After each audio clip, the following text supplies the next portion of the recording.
Hello fellow video game collectors! So the Nintendo Switch is finally upon us, releasing on March 3rd, 2017 for the price of $300. So my first question for you guys is, are you planning on pre-ordering a Nintendo Switch? Or maybe are you going to get it later? Or are you not even going to get a Nintendo Switch? I want to hear your thoughts, so be sure to leave them down below in the comments. For myself, I'm a little bit conflicted. I managed to get a pre-order on Amazon for the Nintendo Switch and The Legend of Zelda Breath of the Wild Special Edition, which includes a Zelda-themed Nintendo Switch carrying case. I just didn't think that I was going to be able to get a pre-order for it this soon, as I was originally planning on just getting the system later when it was more widely available. I was not an early adopter for the Wii U. Instead, I waited over a year until I was able to get a refurbished copy of the system for $200 instead of the release price of $350, which I think now is about $300. But for me, I just don't know if it's worth $400 just to get the Nintendo Switch only for Zelda. I have up to a month to decide whether or not I want to keep my pre-order. And the main reason of why I waited for the Wii U is the same reason why I'm thinking about waiting for the Nintendo Switch. There is just a lack of launch titles for the system. Based on Nintendo's press conference, there are just not a lot of games coming out on release, with some of them coming out a few months later, and some of them not even until Christmas of next year.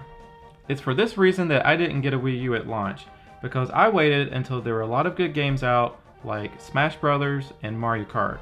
And Zelda Breath of the Wild is really the only major title coming out for the Nintendo Switch on release, and it's also coming out on the Wii U on the same day, which just really doesn't help me in wanting to get a Nintendo Switch at launch. Yeah, there's also Super Bomberman R, which looks really good and is also coming out on launch, but the other games are just not really interesting me. ARMS, it looks like a pretty okay boxing game, but I just don't see it being worth $60. And the same thing with 1-2 Switch, which is just a bunch of gimmicky minigames all put together that really should be a pack-in for the Nintendo Switch. Plus, look at the prices of all the accessories. The Pro Controller is going to be sold for $70. If you want another pair of the Joy-Con controllers, that's $80. Compare that to a PlayStation 4 or Xbox One controller that today you can get for $50. Even a Wii U Pro game controller is only about $40 to $50. You will not just be paying $300 for this system.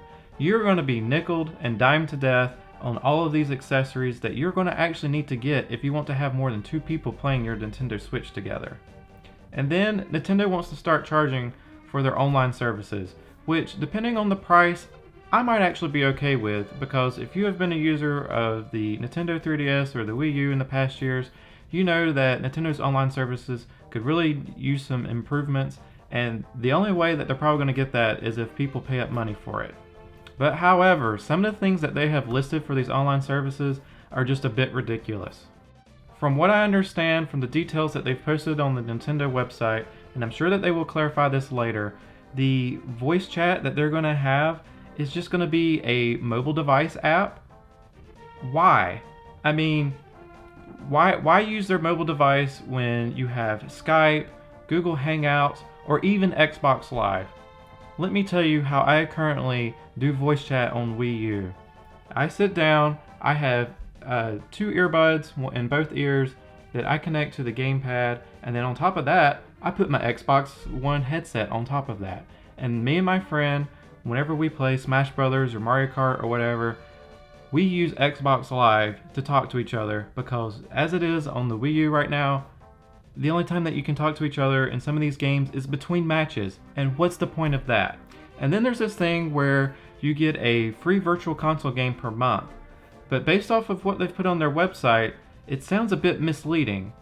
Supposedly, these virtual console games will even have online capabilities, which really sounds awesome, but these aren't like PS Plus games where you get them that month and you get to keep them forever until you end your subscription. So as long as you have your subscription, you still can play these PS Plus games.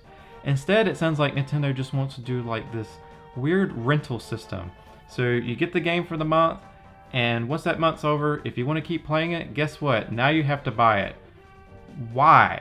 I mean, what is Nintendo doing? I mean, what are they thinking?